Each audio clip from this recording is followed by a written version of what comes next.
السلام علیکم ورحمۃ اللہ وبرکاتہ۔ محترم حضرات اور دوستو، بات اب تک چل رہی تھی 1857 عیسوی کی جنگ آزادی کی، اور ہمارا آج کا عنوان ہے آخری مغل بادشاہ کی شہادت، یعنی بہادر شاہ ظفر کی شہادت کے بارے میں، اور ان کے ساتھ جو سازشیں ہوئی ہیں ان کے بارے میں ہم انشاءاللہ آج پڑھیں گے۔ آئیے اسے دیکھتے ہیں۔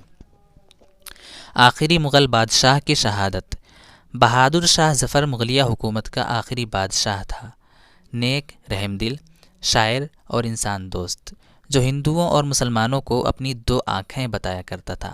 گو کشی کے خلاف اس نے سخت احکام جاری کیے تھے، اس لیے ہندو بھی اسے دل سے اپنا بادشاہ تصور کرتے تھے۔ 1857 عیسوی کے بغاوت کے لیے بادشاہ قطعی تیار نہیں تھا، اور قبل از وقت تو اس کے تیار ہونے کا سوال ہی نہیں اٹھتا تھا، لیکن جب میرٹھ کی چھاونی میں 10 مئی 1857 عیسوی کو ہی بغاوت ہو گئی، اور اسے سن کر جب دہلی میں فوج نے بغاوت کر دی اور جوق در جوق بہادر شاہ ظفر زندہ باد کے نعرے لگاتے ہوئے دہلی پہنچنے لگے، ان کو یقین دلایا کہ وہی اب بھی دلی کے بادشاہ ہیں، اور وہ سب ان کی کمان میں آزادی کی جنگ لڑنا چاہتے ہیں اور فتح یاب ہونے کا یقین کامل رکھتے ہیں، تو لامحالہ ان کو باغی فوج کی کمان سنبھالنا پڑی تھی۔ جب انہوں نے سپہ سالاری قبول کر لی تو انہوں نے بھی اپنی جان کی بازی لگا دی۔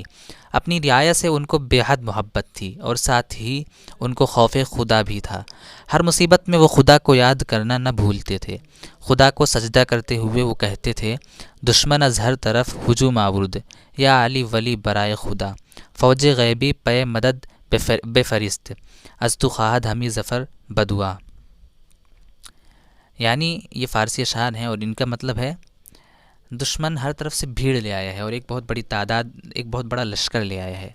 اے علی ولی، خدا کے واسطے فوج غیبی مدد کے واسطے بھیج دیجئے، ظفر تجھ سے یہی دعا چاہتا ہے، یہی دعا مانگتا ہے۔ آگے لکھا ہوا ہے، ضعیفی کے سبب بادشاہ خود تو میدان کارزار میں نہیں جا سکتا تھا، مگر لڑائی کی خبروں پر برابر نظر رکھتا تھا۔ فوجیوں کا پیٹ بھرنے کے لیے اس نے شاہی زیورات تک فروخت کر ڈالے تھے، اور مقروض تک ہو گیا تھا۔ 7 ستمبر 1857 عیسوی کو بادشاہ نے دہلی شہر میں ڈگی پٹوا دی کہ تمام ہندو اور مسلمان مسلح ہو کر لڑائی کے لیے تیار رہیں۔ 12 ستمبر کو پھر ڈگی پٹوائی گئی کہ بادشاہ سلامت انگریزی فوج پر حملہ کرنے کے لیے خود میدان کارزار میں تشریف لے جائیں گے۔ حالانکہ بادشاہ نہیں گئے تھے، اور ان کا لباس اور تاج پہن کر ان کا ہم شکل دوسرا ہی آدمی والی خاں گیا تھا، جیسا کہ ہم نے پہلے بھی پڑھ لیا ہے۔ اور آگے لکھا ہوا ہے، اور باغی پھر جوش میں بھر کر خوب لڑے تھے۔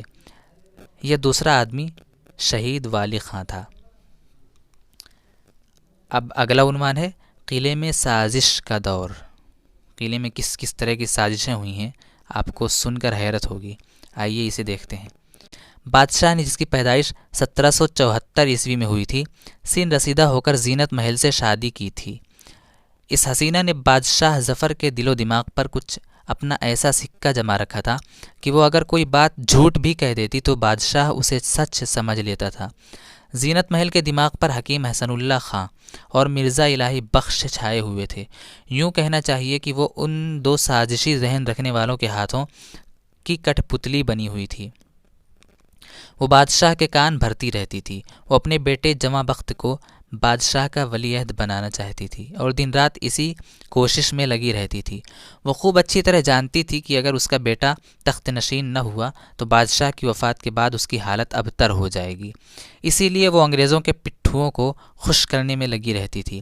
مرزا الہی بخش اور حکیم حسن اللہ نے بیگم زینت محل کو یہ یقین دلایا تھا کہ آخر میں انگریزوں کو ہی فتح ملے گی، اس لیے انگریزوں کو خوش رکھنے میں ہی اس کی بھلائی ہے۔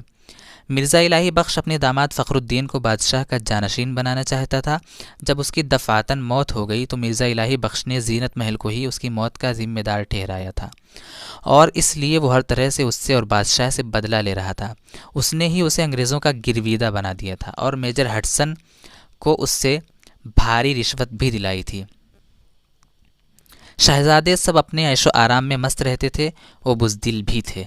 شہزادوں کے بارے میں بادشاہ ظفر کے خیرخواہ مولانا فضل الحق خیرآبادی نے لکھا ہے کہ شہزادوں کو لڑائی کا تجربہ نہ تھا، وہ سب عیاش اور نکمے تھے۔ ان کے نکمے پن کا، بزدلی کا اور عیش و آرام کی زندگی جینے کا اس سے بڑا اور کیا ثبوت ہوگا کہ ان کے ساتھ قریب 6-7 ہزار لوگ تھے۔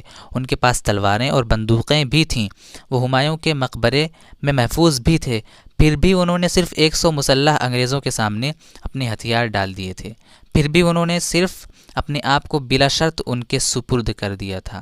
میجر ہڈسن نے بعد کو انہیں موت کے گھاٹ اتار دیا تھا۔ اگر وہ سب مل کر انگریزوں پر حملہ کر دیتے تو انگریز بھاگ کھڑے ہوتے۔ مرزا الہی بخش برابر بادشاہ کو سمجھایا کرتا تھا کہ انگریزوں سے صلح کر لینے میں ہی اس کی بھلائی ہے، اور اس نے بادشاہ کو انقلابیوں کے ساتھ دہلی سے باہر نہ جانے دیا اور سب کا خاتمہ کرا دیا۔ 15 ستمبر 1857 تک انگریزوں نے دہلی پر قبضہ کر لیا اور بادشاہ کو قید کر لیا۔ بادشاہ اس وقت لاؤ لشکر کے ساتھ ہمایوں کے مقبرے میں تھا، اور اس مقبرے کو کل مغلیہ خاندان کا ہی مقبرہ بننا تھا۔ غدار مرزا الہی بخش نے بادشاہ کے ہمایوں کے مقبرے میں پہنچنے کی خبر غدار منشی رجب علی کو دے دی، تو اس غدار نے وہ خبر انگریز میجر ہڈسن کو پہنچا دی، اور ظالم ہڈسن نے 21 ستمبر 1857 کو بادشاہ کو قید کر لیا۔ بادشاہ کے قید ہو جانے کے بعد اس نے شہزادوں کو بھی گرفتار کر لیا۔ محترم حضرات اور دوستو، آج کے لیے بس اتنا ہی۔ جزاکم اللہ احسن الجزا، بہت بہت شکریہ۔ السلام علیکم۔